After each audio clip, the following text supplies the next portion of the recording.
Printing. Printing is a process of decorating textile fabrics by application of pigments, dyes, or other related materials. There are many different types of fabric printing methods, and they all yield different results. The type of textile printing used is often based on a number of considerations, from print runs to durability. Stamp printing. This one is pretty much what it says it is.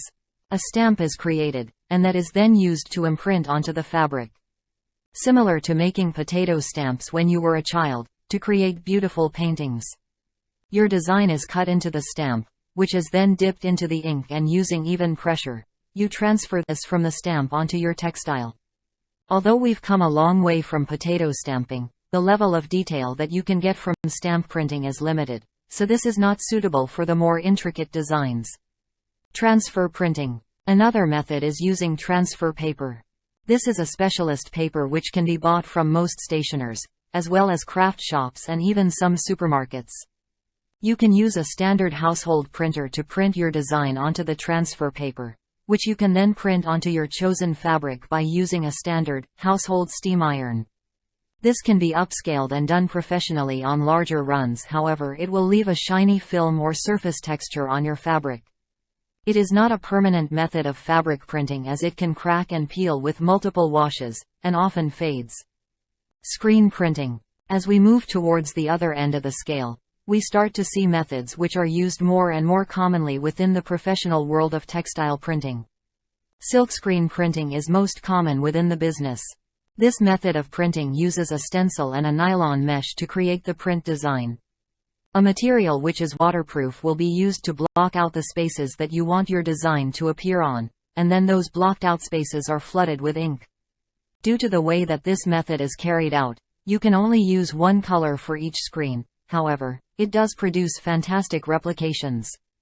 Sublimation. This is a multi-step process which produces some of the best results of all the fabric printing methods. Designs are printed onto a thermal transfer paper, known as dye sublimation paper.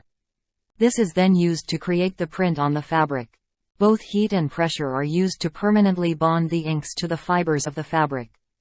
This leaves your fabric as soft as it was before it was printed on.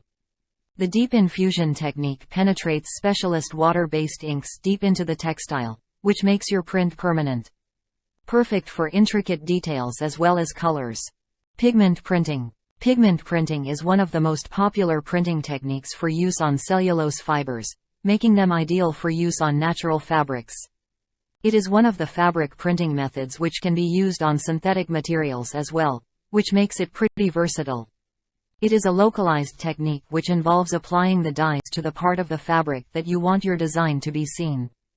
This is done over and over and slowly builds up the color.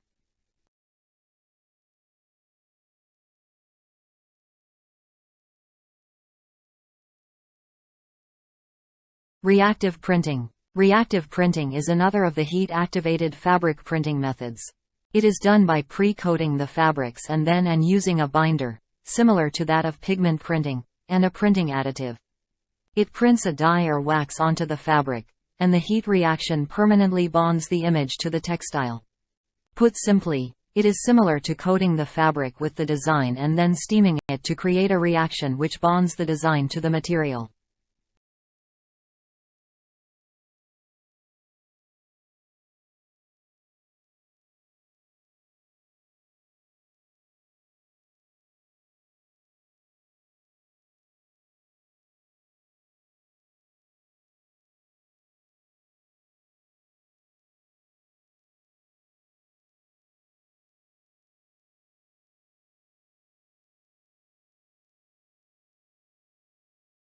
Rotary printing. Rotary printing is a traditional textile printing method. While this process differs greatly from modern digital processes, it's still widely practiced all over the world and produces the majority of printed textiles. Rotary screen printing has unique capabilities and allows for process control that digital printing doesn't. Let's dive in and find out why this method continues to reign supreme. Rotary printing is a continuous method of printing in which a perforated cylindrical screen applies a colorant made from either pigment or dye. The colorant is forced from the interior of the cylindrical screen and onto the fabric. A special pump automatically feeds a paste inside the perforated cylinder, or spherical screen, and, as the screen rotates, a squeegee device inside the screen pushes the dye through the screen onto the fabric. Each screen is independently driven and up to 16 separate colors can be applied.